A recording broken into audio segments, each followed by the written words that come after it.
Husband ওয়াইফের ভিতরে কেন ঝগড়া হয় বন্ধুরা, ওইটাই আমি তোমাদের সাথে শেয়ার করলাম আজকে। হ্যালো এভরিওয়ান, আমি সীমা দাস নিয়ে আসলাম আমার ডেইলি ব্লগ। আর এইদিকে দেখো আমি ঘুম থেকে উঠে সূর্যের প্রণাম করে লইছি, আর এদিকে তুলসীর অল্প প্রণাম করে লইছি। সকালবেলা উঠে ঠাকুরকে প্রণাম না করলে মনটাও ভালো লাগে না। আর এদিকে দেখো কিয়ানো আমার সঙ্গে সুন্দর করে ঠাকুরের প্রণাম করতে আসতে তুলসী গাছের মানে নমস্কার দেয়।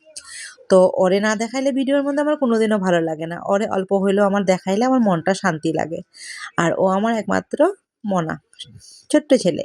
তো এদিকে দেখো আমার ফুলগুলা কত সুন্দর হয়েছে, আর এদিকে কাগজি ফুলগুলো তো কি কম আর কি, তোমার খুবই সুন্দর হয়েছে। আর এইদিকে দেখো গেন্দা ফুলগুলাও এখন তো প্রায় শেষের পথে, তাই শেষ হওয়ার শুরু হয়েছে। তো আমি কই তোমাদের সাথে লাস্ট অল্প শেয়ার করে দিই। আর এইদিকে দেখো আমি অল্প চষি পিঠা বানাবো বললা রাত্রেবেলায় মানে কাই কইরা রাখছিলাম আর কি।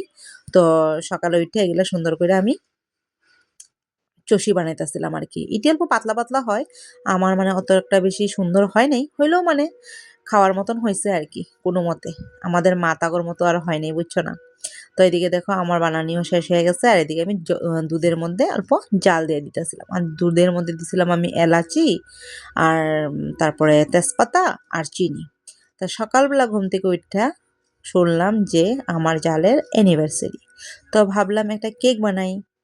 তারপরে দেখো সবকিছু ঘরে ছিলই, তো আমি একটা চকলেট কেক বানানোর জন্য বসাই দিয়ে বাজারে গেলাম গিয়া। তার বাবা বললো আজকে তাড়াতাড়ি বাজারে যাও, আমার তো আজকে লেট হয়ে গেছে, তুমি গিয়েই নিয়ে আওগা মাছ। আমার একটা ভাইগনা আইছে, তো তারে কইছিলাম আর কি আমাদের ঘরে খাইতে। তো এইদিকে দেখো একটা কাটা মাছ নিছি, আর কিছু ও বলে গুড়া মাছ ভালো পায়, তো ওই গুড়া মাছগুলাই নিতে গেছিলাম, আর কিছু কাটা মাছও নিয়ে আসলাম।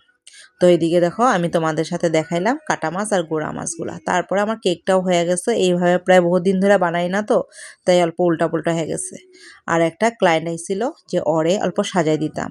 তো বন্ধুরা আমি যে কইলাম হাজব্যান্ড ওয়াইফের ভিতরে কেন ঝগড়া হয়, হাজব্যান্ড ওয়াইফের ভিতরে না একটা আন্ডারস্ট্যান্ড থাকতে লাগে, একটা বন্ডিং থাকতে লাগে।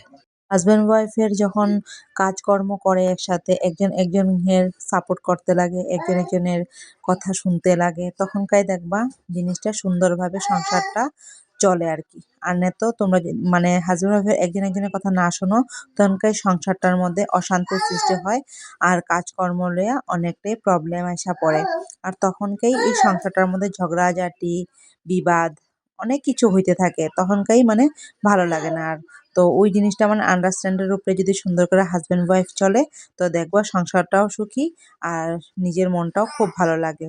আর বিকালে একটা ক্লায়েন্ট আইছিল, তো দেখো ওরা আমি এভাবে সাজাই দিলাম। তো দেখো কিরকম লাগছে বন্ধুরা, অল্প জানাইবা আমার মেকআপটা কিরকম হয়েছে। ভালো লাগলে অবশ্যই আমাকে জানাইবা। তো বন্ধুরা বাই বাই, টাটা, ভালো থাকবা, সুস্থ থাকবা।